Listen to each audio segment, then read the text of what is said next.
We're going to have Abhishek RADHAKRISHNAN from LambdaMu Games talk about free-to-play games and still keeping a soul while trying to make money on it. Right? Over to you. All right, hello everyone. Thank you for coming down to this lunchtime session. I know the lunch has been great for the last couple of days, so I appreciate your presence here all the more. Today I'm going to be doing a post-mortem for Pixel People, and as you can see, the title of the talk is Nice Developers Finished 93rd. So before I get into what that even means, let me introduce myself. My name is Abhishek. I'm the Chief Creative Officer at LambdaMu Games. We're a small studio, that's all of us. You'll see us around the show in slightly higher resolution. And we've been around for almost 4 years now. We're based here in Singapore, which is why we can all be here. And we specialize in making what we call casual strategy games for iOS. So we've made a bunch of games before. If you've heard of any of these, I'd be really happy. But the most successful one before Pixel People was something called Dice Soccer, which was a Pokemon-style sports game that got us some really good press and decent commercial success, but nothing like what Pixel People did for us. Right? That one just blew everything out of the park, which is why I'm going to be speaking to you about the success of this game. So initially, when I was asked to do a post-mortem, this was my working title for the game. A 20-minute peek into the process of how we made a premium game, blah, blah, blah, blah, blah, opt-outs. All right, but in the words of this lady, ain't nobody got time for that. So I've got 20 minutes. Instead, I'm going to be focusing on something else. Shortly after our game was launched, there was an article on IGN written by the mobile editor, Justin Davis, who's a big fan of the game. But he used Pixel People as a case study for a journalistic piece he did called Real Talk. Nice guy game developers make less money. Now this is a great article. You all should read it, not just because it features Pixel People, but it has a lot of interesting points, and some of which I'm going to cover in this talk. But in essence, what he's saying in this piece is that games like Punch Quest and Pixel People, which he calls nice guy games because they have generous business models, may be doing really well on the download charts, but they consistently make a lot less money than these games, right? The Simpsons, Tapped Out, Visual Blitz, CSR Racing, which have much more aggressive monetization models. And yeah, he talks about why this is a trend and is this the state of the App Store? Do you have to sell your soul in order to make money on mobile games? So before I get into breaking this article down and whether this is a real problem for us or not, let me tell you a little bit about Pixel People for those of you who aren't terribly acquainted with the game. Pixel People, in essence, is a game where you have something called clones. You take these clones who are complete blank slates. They have no personality, no purpose whatsoever, and you splice them with genes from other existing characters you have in the game. So you might have a mayor, you might have a mechanic, you splice them together, and you get an engineer, right? And you keep doing this mixing and matching until you unlock all the different characters in the game. There are hundreds of them. And as you keep unlocking characters, you build up a little city. You get different parts of the city. There's a deep strategy layer. You can min-max a lot of your decisions and try and optimize your game, or you can play it on a really, really casual level. And finally, the only other thing you really need to know about this game is that we have a very unique game mechanic where we put timers on everything and we charge people to speed it up, okay? Oh, well, I'm kidding, of course. Everybody does this. But what was different about our game and which garnered the attention was that we were very generous with how you could earn this premium currency called Utopium in the game. There were many ways to do that, and you could essentially play the entire game for free and not have to make a single purchase. Even the purchases were a few dollars. I think Justin in his article says with $8 he was able to finish the game in a week or something like that. So this is something that we see developers like Nimblebit also do, right? But it's rare, right? That you give your premium currency easily available in the game. Some more stats about our game. It took about a year to develop. 3 clones and 3 developers worked on it, and it was launched by Chilingo on 31st January, so it's been live for about 100 days now. 1 million downloads in the first 2 weeks, and now we're approaching 100, we're slightly over 100 days, and we're about to hit 2 million. The ranks in the U.S. App Store, we hit our all-time high was number 20 for games, and on the only list that matters apparently, which is the grossing list, our all-time highest rank in the U.S. store was 93. Right? We had much higher ranks in smaller stores, but I think the U.S. is our biggest market, and that's the store we watched closest. So what was the outcome of the launch? Basically, we had something of a love explosion, right? Because IGN gave us a 9 on 10, called it amazing. Touch Arcade gave us a perfect score.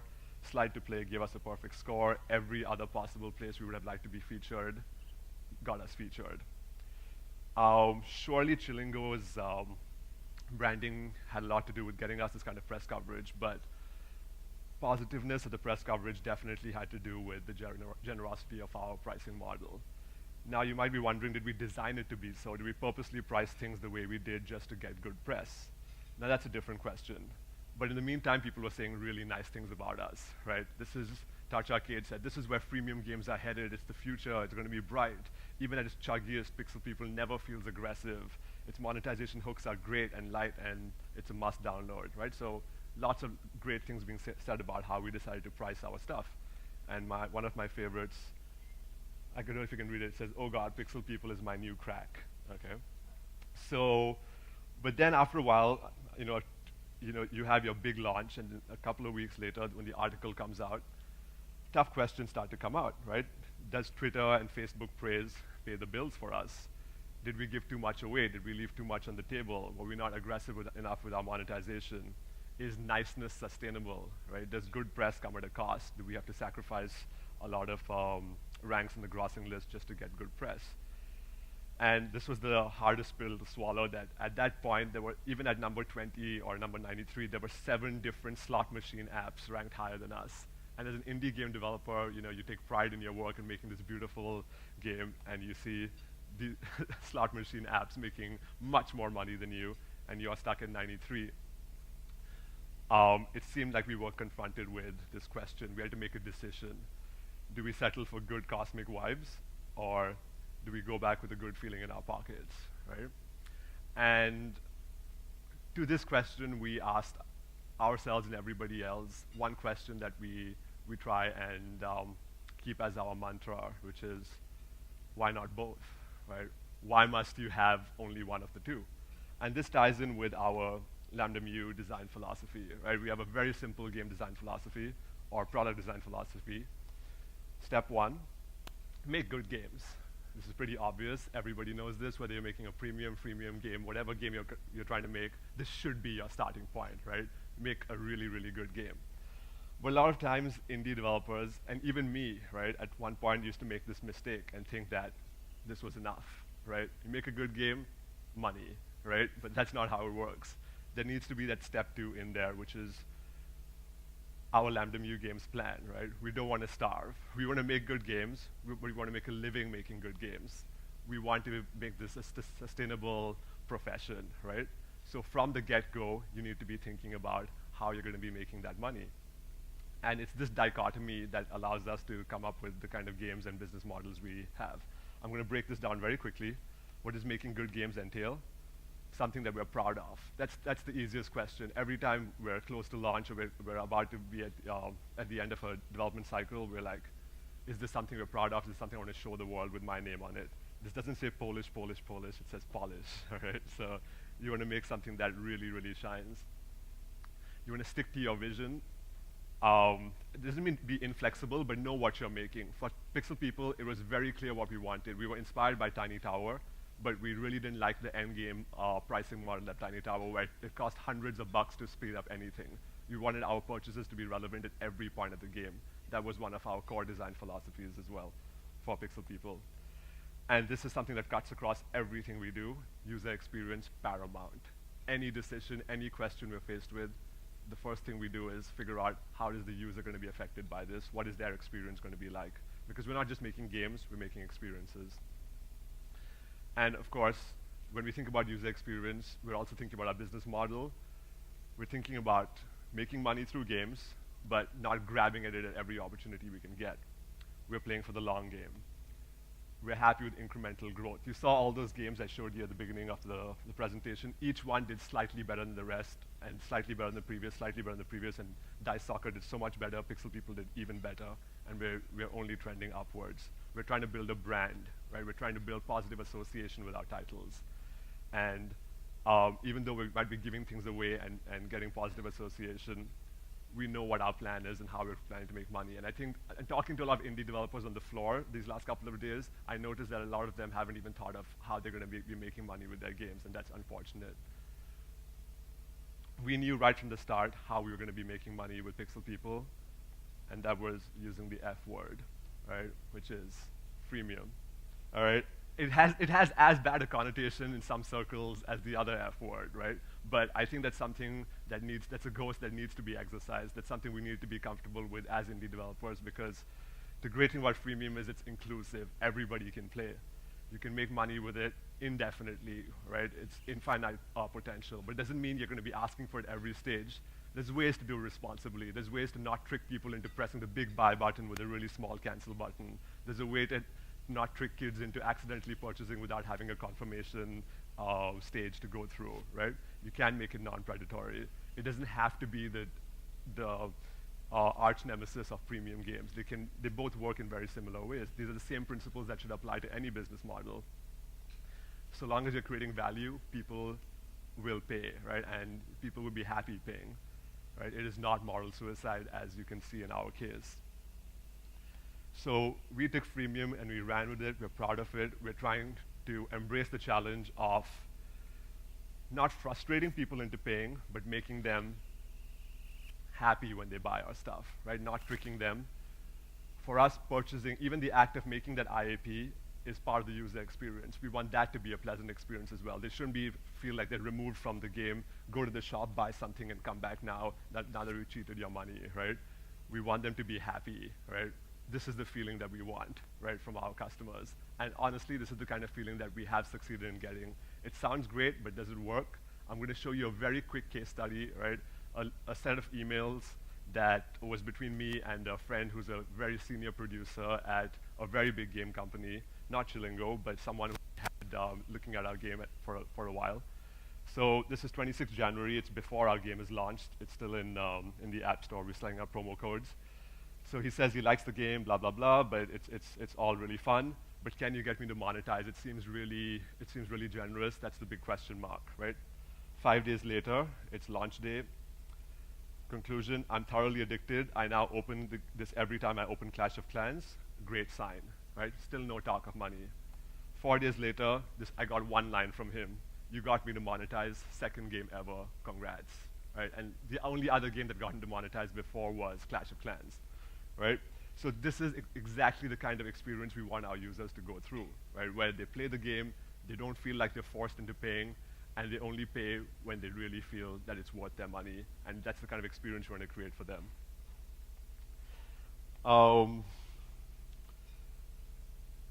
That positive user experience builds community. That's invaluable to us, right? Downloads are great, money is great, but if you're playing for the long run, we also want to build community.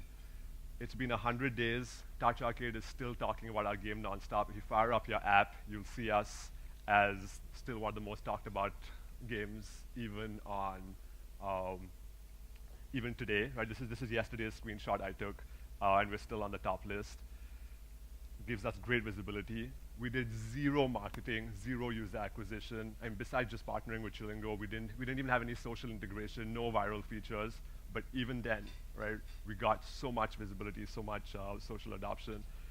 If you go onto Touch Arcade, it's been only 100 days, and we're the 11th most viewed topic of all time on Touch Arcade. Right? That's how much people are talking about us. There are dozens of different wikis. There are user communities, user groups talking about our game, and I'm sure it has something to do with the fact that people are playing it because they don't feel forced out of it, because they don't feel that it's way too pushy.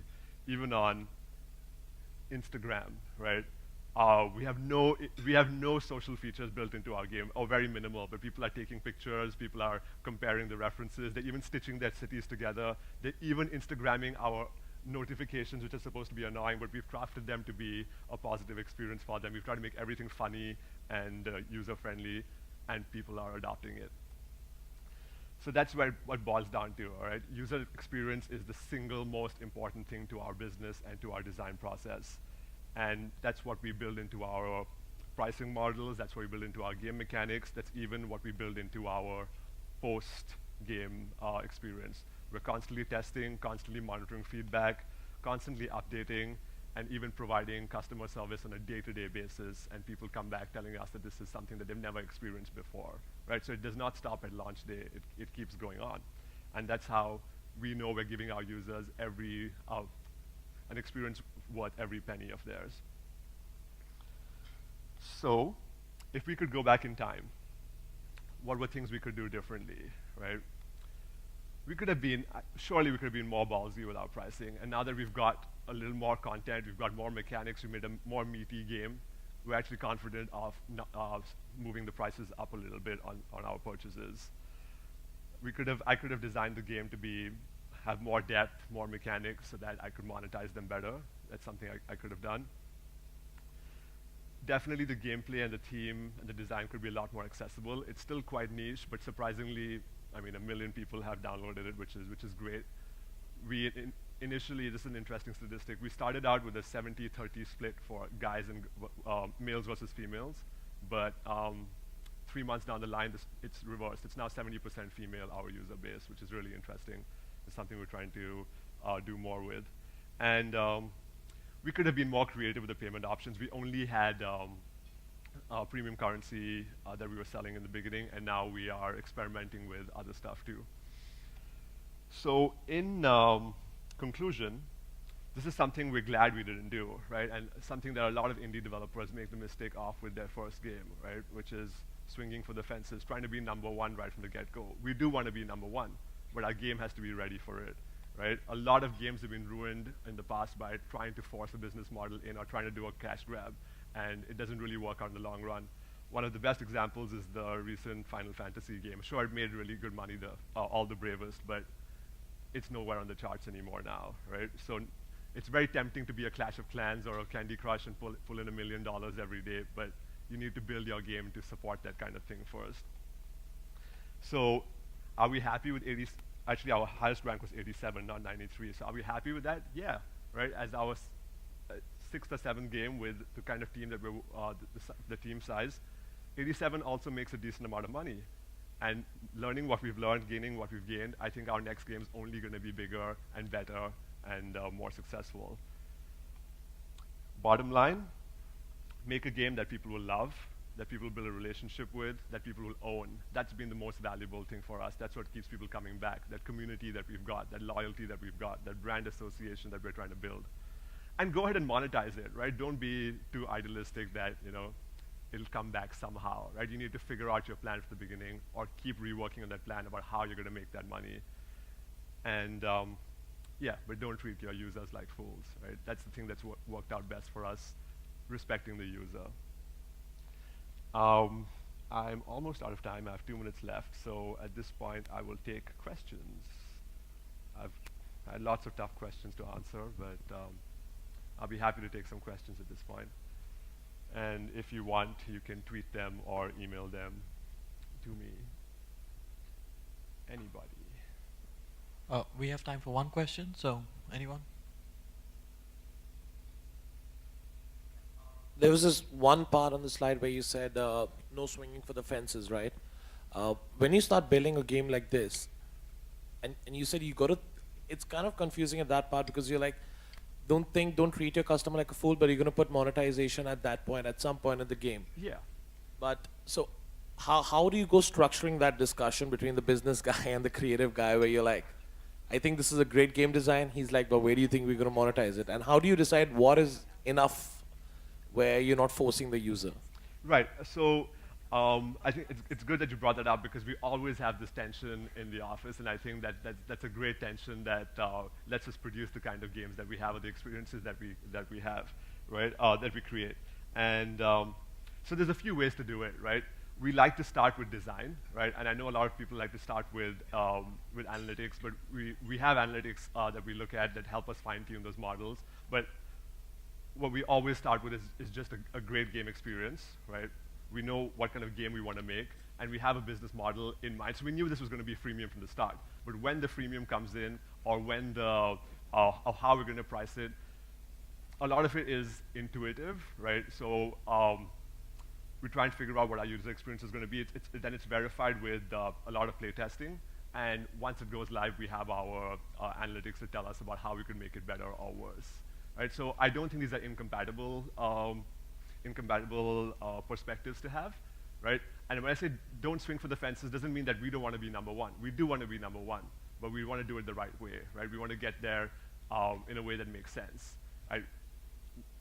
What I'm trying to say is don't ruin your game by throwing in a pricing model that doesn't fit, right? It has to be compatible, it has to make sense.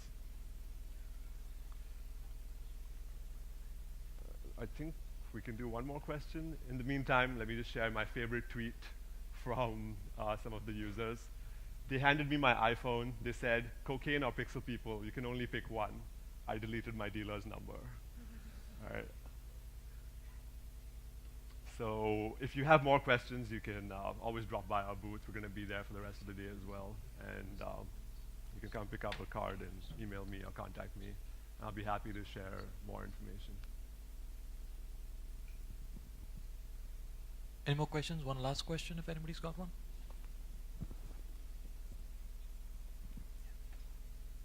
All right. Thanks a lot. And you can go by the booth and see Pixel People, and you can ask them questions there. All right. Thank you very much.